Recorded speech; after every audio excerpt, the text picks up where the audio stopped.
Bien, hoy día tenemos el estudio número 10. Número 10. Entonces vamos a estudiar. Esto aparece solamente en el libro de Juan. ¿Ya? En el libro de Juan. Y son muchas historias que aparecen en el libro de Juan que no están en los otro evangelio. No está ni en Mateo, ni en Marco, ni en Lucas. Y esto es, en la lección 10, Jesús llama a los 3 primeros discípulos, ¿ya? Y el primer milagro. Entonces Jesús llama a los 3 primeros discípulos y también el primer milagro.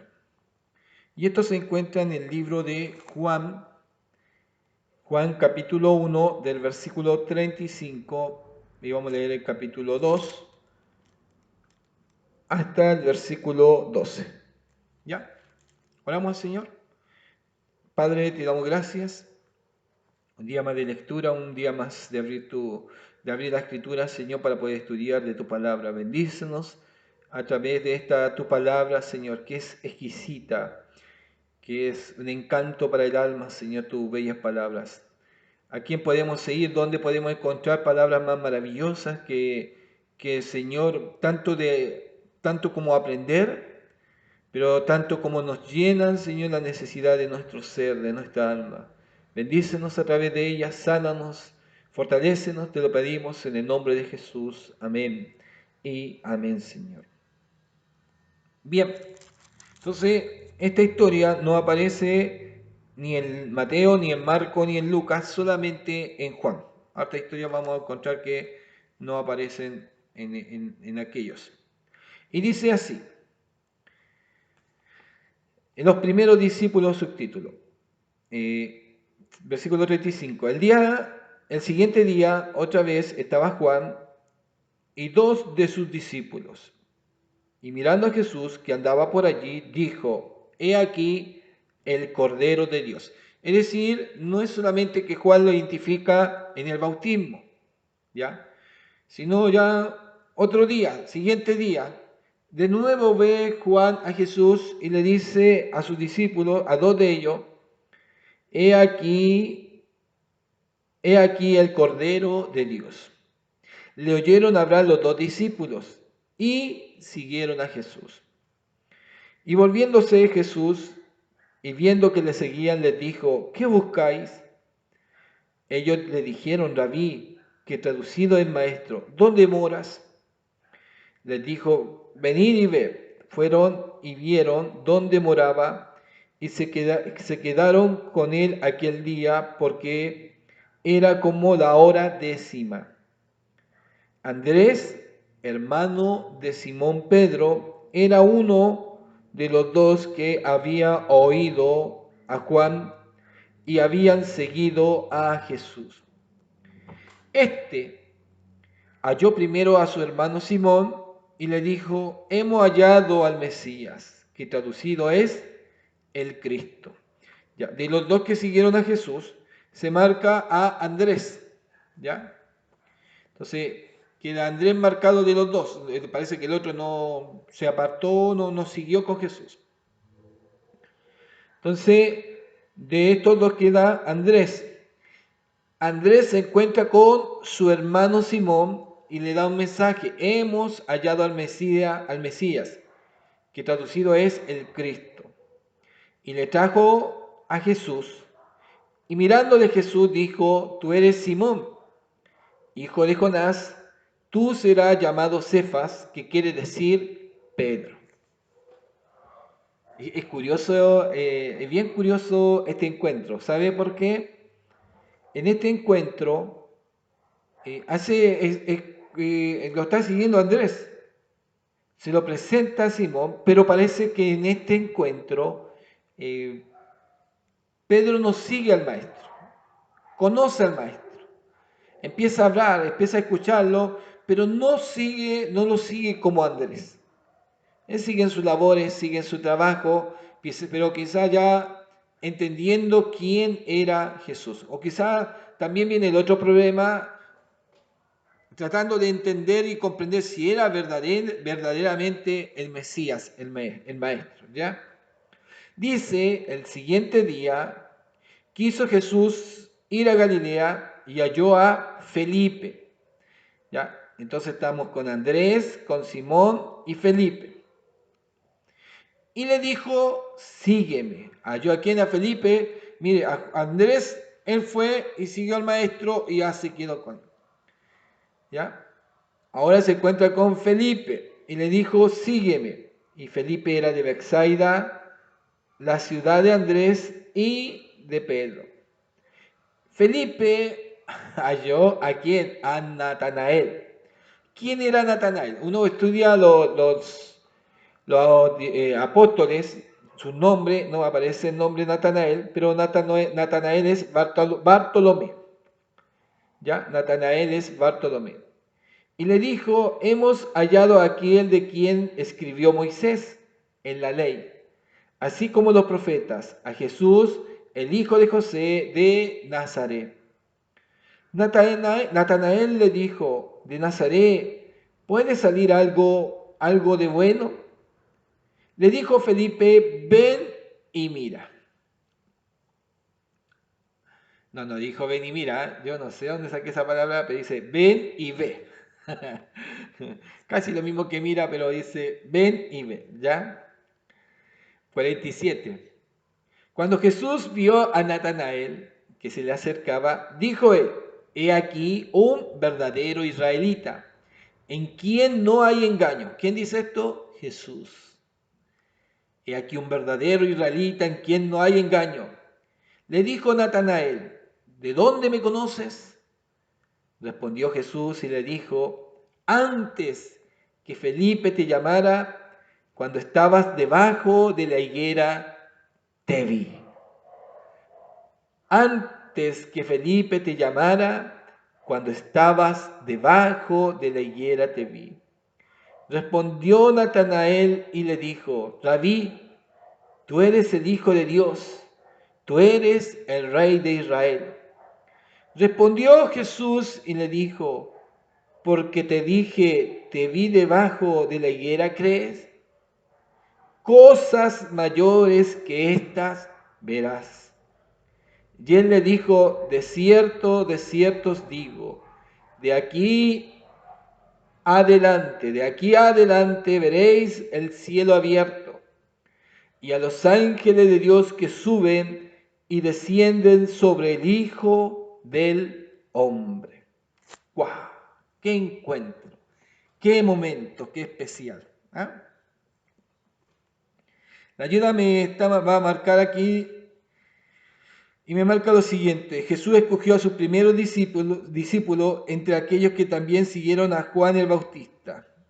Como solo se nombra a Andrés entre los dos primeros discípulos, el otro probablemente fue Juan, el autor del Evangelio. ¿Ya? Aquí hay una buena ayuda. Son dos, acá se marcaba Andrés, pero posiblemente haya sido Juan. Bien, buena la ayuda. Natanael no estaba despreciando a Nazaret. Por el contrario, él sabe que Nazaret es una población muy poco conocida y además no es el sitio profetizado como el lugar del nacimiento del Mesías. Así que confiesa su dificultad en aceptar la afirmación de Felipe. Claro, el Mesías iba a nacer allá, pero no decía que iba a vivir allá. Oiga, a veces nosotros tomamos conclusiones y Dios tiene buena respuesta. No, es que tenía que nacer en Belén de Judá. Y si tenía que nacer en Belén de Judá, unas conclusiones que podemos sacar nosotros, como ya las sacaban, es que la familia tenía que ser de ahí, el matrimonio tenía que ser de ahí, la gente tenía que ser de ahí y el Mesías iba a vivir ahí. Pero no era así, no era así, ¿ya? No era así. El conocimiento sobrenatural de Jesús acerca de quién era en realidad Natanael convenció a este verdadero israelita de que se había encontrado con el Hijo de Dios, el Rey de Israel. Tras su fachada de incredulidad, Jesús descubrió la transparencia de espíritu de Natanael. La transparencia de espíritu de Natanael. Hay gente que a veces se pone medio duro, hay gente de carácter medio agrios, pero sí son muy correctos, son muy especiales. Uno ya los va conociendo en ese sentido y va viendo. Lo que me llama mucho la atención es el encuentro. Jesús se encuentra con su discípulo, un encuentro maravilloso y especial. Y este encuentro que es maravilloso y especial, también nosotros como hijos de Dios también lo hemos tenido, de una o de otra manera. De una o de otra manera Dios nos ha llamado. Y algunos de una forma muy trágica, muy terrible, y de otros de una forma muy especial. Dios de una o de otra manera nos ha encontrado y ha salido a nuestro encuentro. Y hermoso ha sido Dios. Y es tan increíble que Dios no nos está mirando desde el momento que nosotros llegamos y estamos aceptando al Señor. Desde antes ya nos está mirando.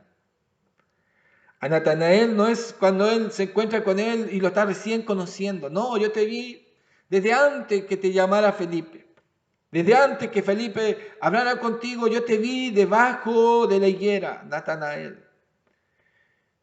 Y tú yo sé que eres un verdadero israelita. Oh, lo descubrió. Con eso descubrió quién era Natanael. Y el Señor siempre nos descubre a nosotros quiénes somos. Es más, ¿de dónde el Señor te vio antes de llamarte? Porque ya te había visto antes. ¿En dónde estabas? Desde antes, aún de que tú antes clamaras, Señor, por su misericordia, desde antes el Señor ya te había visto. Es más, desde antes ya te conocía. Qué hermoso es Dios y qué hermosa revelación que nos marca en el sentido con Natanael. A él no se le escapan detalles de nuestra vida. Bien, ahora voy a pasar a la otra historia, que es el capítulo 2.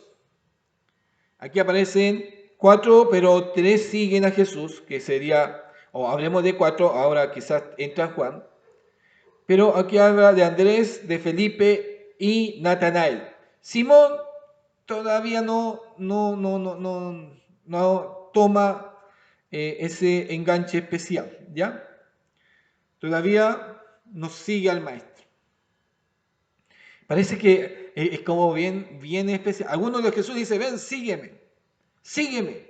Y toman una reacción y siguen al Señor. Pero con otros, el Señor toma más tiempo. En otros, el Señor empieza a trabajar en ellos de otra manera muy especial. Y no los dice, ven, sígueme, y los reta o lo reprende porque no lo siguen. No. Ya va a llegar su tiempo. Pero ya está trabajando Dios en ellos. Hermoso. Bien especial. Bien, vamos a hablar de un milagro que el Señor hace, uno de los primeros. El agua se transforma en vino. Al tercer día se hicieron unas bodas en Caná de Galilea y estaba allí la madre de Jesús. Y fueron también invitados a la boda Jesús y sus discípulos. Y faltando el vino, la madre de Jesús le dijo, no tienen vino. Jesús le dijo, ¿qué tienes conmigo, mujer? Aún no ha venido mi hora. No tienen vino. Su madre dijo a los que servían, haced todo lo que os dijere. Qué increíble, ya la mamá conocía quién era Jesús. Conocía de sus milagros, ¿no es cierto? Ya sabía que él podía hacer cosas maravillosas. Estaban allí 6 tinajas de piedra para agua, conforme al rito de la purificación de los judíos, y en cada una de las cuales cabían 2 o 3 cántaros. Jesús les dijo, llenad estas tinajas de agua, y las llenaron hasta arriba. Entonces les dijo, sacar ahora y llevarlo al maestresala, y se lo llevaron. Llenad estas tinajas de agua, y las llenaron hasta arriba. Entonces Jesús dijo, las tinajas entonces no estaban con mucha agua o no tenían agua y le echaron agua, la llenaron, ¿no es cierto? Sacara ahora y llevarlo al maestresala y se lo llevaron. ¿Quién era el maestresala? El que probaba, el cateador, el que probaba los vinos. Cuando el maestresala probó el agua hecha vino, probó el agua hecha vino, sin saber él de dónde era, aunque lo sabían los sirvientes que habían sacado el agua, llamó al esposo y le dijo, todo hombre sirve primero el buen vino, y cuando ya han bebido mucho, entonces el inferior, mas tú has reservado el buen vino hasta ahora. Este principio de señales hizo Jesús en Caná de Galilea y manifestó su gloria y sus discípulos creyeron de él. Después de esto descendieron a Capernaum, él, su madre, sus hermanos y sus discípulos y estuvieron allí no muchos días. ¡Ay! ¡Qué especial! ¿Eh? Invitada a la boda y apoyó la boda. Jesús tenía que haber conocido a esta persona en esta boda, ¿no es cierto? Aquí habla, cuando Jesús le habla con el término mujer. El término mujer no sugiere una falta de respeto o afecto. Se usaba para dirigirse a gente de rango. Algunos piensan que María deseaba que Jesús aprovechara esta ocasión para presentarse públicamente como el Mesías. Sin embargo, no es necesario suponer que ella quiso que Jesús la ayudara a conseguir vino por medios normales, teniendo en cuenta que, según mucho, probablemente se trataba de la boda de algún pariente. Sí, podía haber sido algún pariente de ellos que se complicó, se acabó el vino, se acabó la fiesta.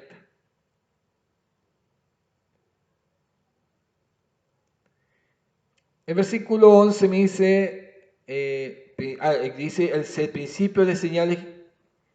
El principio de señales hizo Jesús en Caná. Este es el principio de señales. Dice, como una señal, el milagro no se proponía llamar la atención sobre sí mismo. La intención era demostrar el poder y la gloria de Jesús. Todos los milagros relatados por Juan dan testimonio de la divinidad de Cristo. Dan la divinidad de Cristo. Y aquí tengo una muy buena ayuda en esta otra Biblia, que es muy especial, muy bonita. Que es la Biblia que como decía la otra vez, se me acabó. De la mujer parece. Me va a marcar en este sentido. Las tinajas, habitualmente de arcilla, aunque a veces de piedra, eran recipiente para almacenar agua. Cada una de ellas contenía entre 70 y 100 litros de agua. Era bastante. Las 6 sumarían un total de entre 420 y posiblemente 600 litros. Los judíos utilizaban el agua para lavarse y para los rituales de purificación. Las grandes tinajas de piedras probablemente almacenaban el agua destinada a lavar. Las mujeres utilizaban otras más pequeñas para transportar las que sacaban de los pozos. Eran las tremendas tinajas. Bueno, ahí es donde se acumulaba. Aquí habla del compromiso público, la boda, ¿ya? Las bodas. En estos tiempos bíblicos, el periodo de compromiso previo a la boda se dedicaba a la preparación. El novio preparaba un hogar para su esposa y la novia se preparaba a sí misma y su ajuar.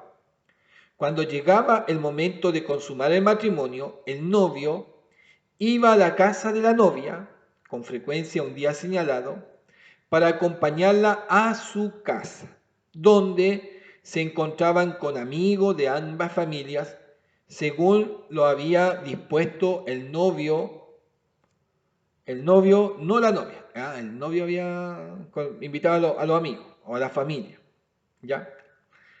Bueno, ahí después se ponían de acuerdo, si no, iba a joder el novio. No sé cuál es la costumbre, ¿eh? ¿Se imagina invitar a puro amigo y a la amiga de la novia, no? A los familiares, oh, la va a hacer coa, tiro un novio golpeado.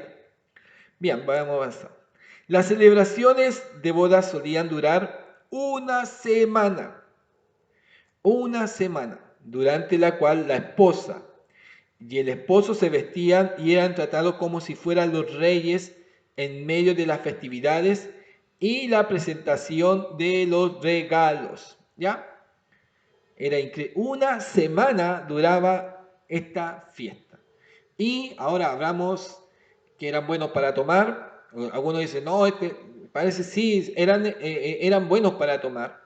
Y también hablamos que el agua no eran muy sanas. Y para la fiesta, sí, tomaban, tomaban y tomaban. Era lo natural en ese sentido. Yo no sé, acordemos que habrá mucho en el Antiguo Testamento que habían sacerdotes que eran ebrios, dados al vino y una situación. Es decir, ya pasaba a ser un vicio. Yo creo que en esto también tenía que haber un equilibrio, ¿no es cierto? Ya, eso también nos da a nosotros tener equilibrio. Hay personas que no tienen equilibrio y a veces se descontrolan y queda la embarrada.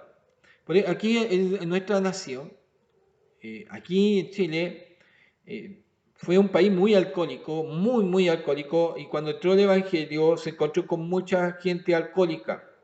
Entonces, como norma se tomó que no se bebiera, que no se tomara, y se colocó una situación tajante con este vicio del alcohol. Muchos de ellos fueron restaurados y todo lo demás, pero después no se le podía decir al hermano, no, si usted puede beber, pero sea consciente o sea equilibrado. No, no se le podía decir de ninguna manera eso. ¿Por qué?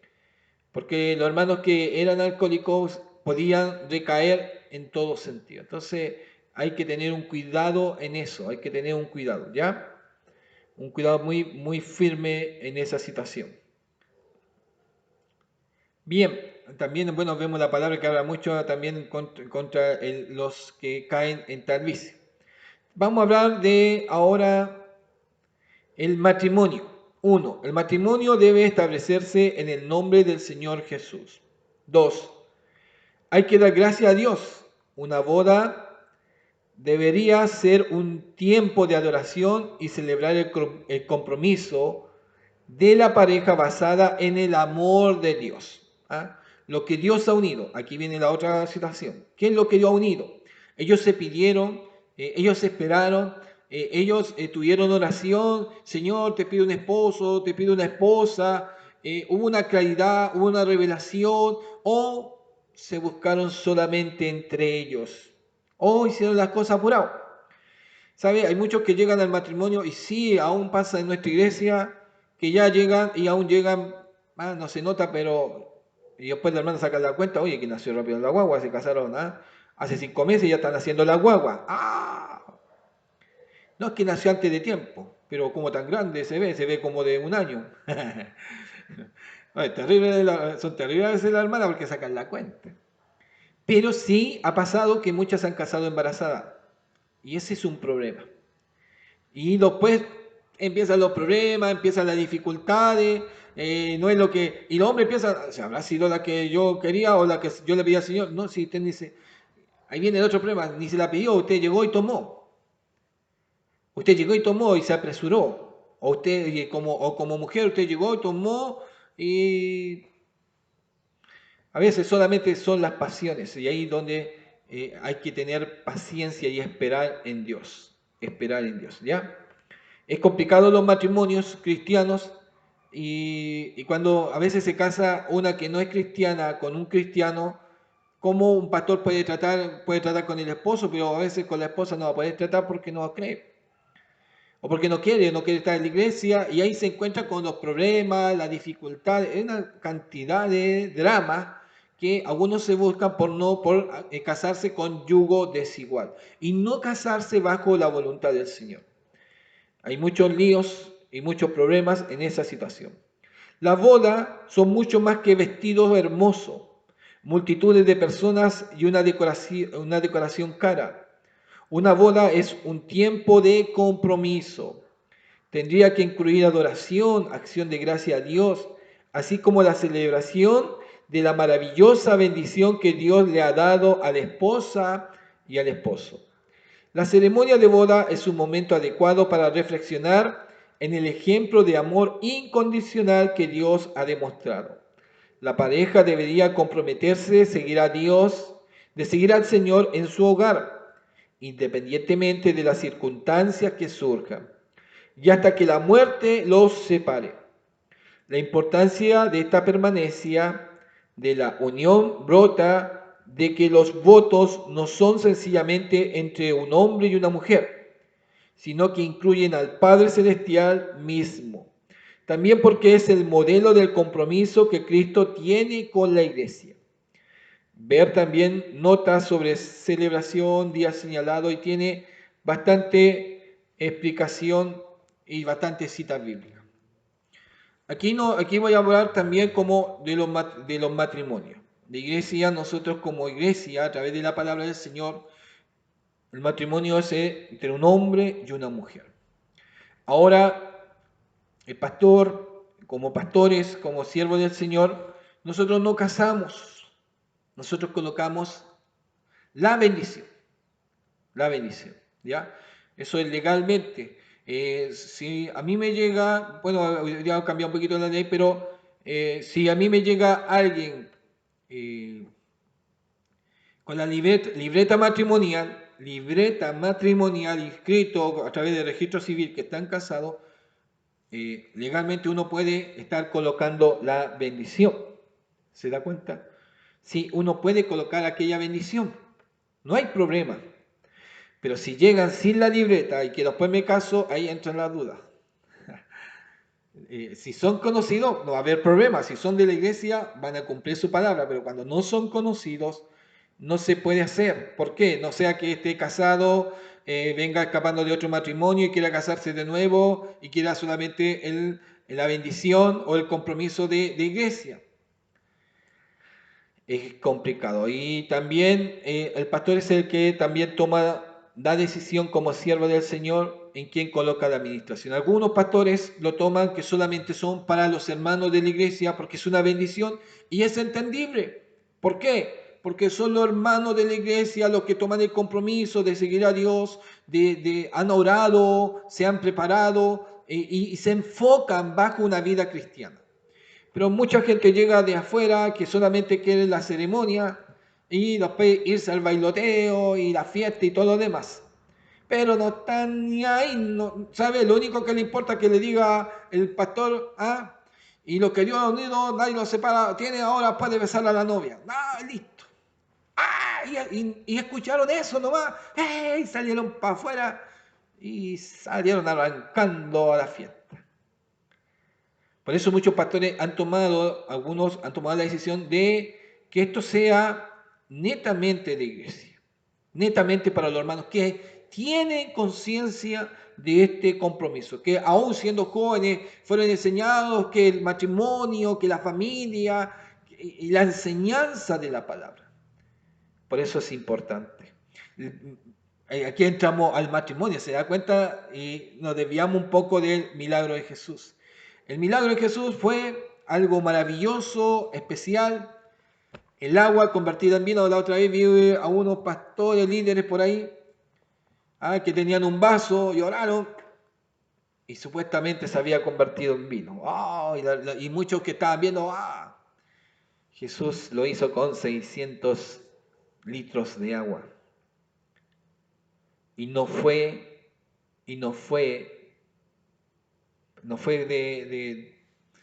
¿cómo decirlo? Fue un momento especial bajo una necesidad. Había una necesidad. No es porque llegó, yo coloco el vino. No, no, llegó Jesús. Fue la madre que vio esa necesidad. Fue María, entendiendo quién era su hijo. Fue Jesús, falta vino. ¿Qué quieres que haga, mujer? Y ella da la indicación a los sirvientes, hagan todo lo que él dice. Sean obedientes, obedézcanle. No pregunten, háganlo, háganlo. Pero aquí hay esto, ¿para qué quiere esto? Ah, los sirvientes, bueno, llenémoslo. Po. Y había que buscar, no era llegar y llenarlo, ¿ah? Trae una manguerita, ya llenémoslo. No, tomó su tiempo, llenar la tinaja tomó su tiempo porque había que ir a buscar. Los sirvientes tenían que ir a buscar agua al pozo y echarle, y quizás entre que iban para allá los sirvientes, oye, la cuestión, ¿y para qué vamos a echarle? Si falta vino que trae jugo yupi,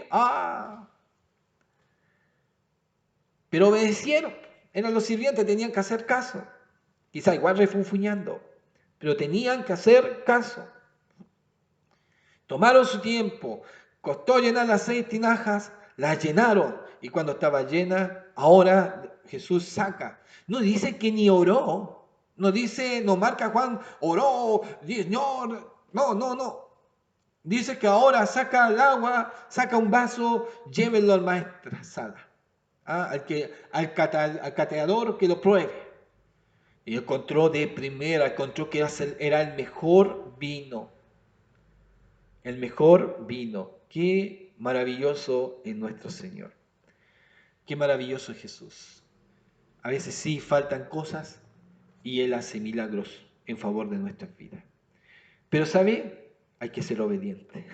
Como los siervos. Seamos obedientes. Pero es que, ¿por qué no? No. ¿Por qué el Señor no ora que se llenen? A mí, porque sería más rápido. Señor, oro para que se llenen las tinajas. Ora para que se llenen las tinajas de agua y de ahí las convierta en vino. No. Para convertir el agua hay que llenar las tinajas. Hay que llenarlas.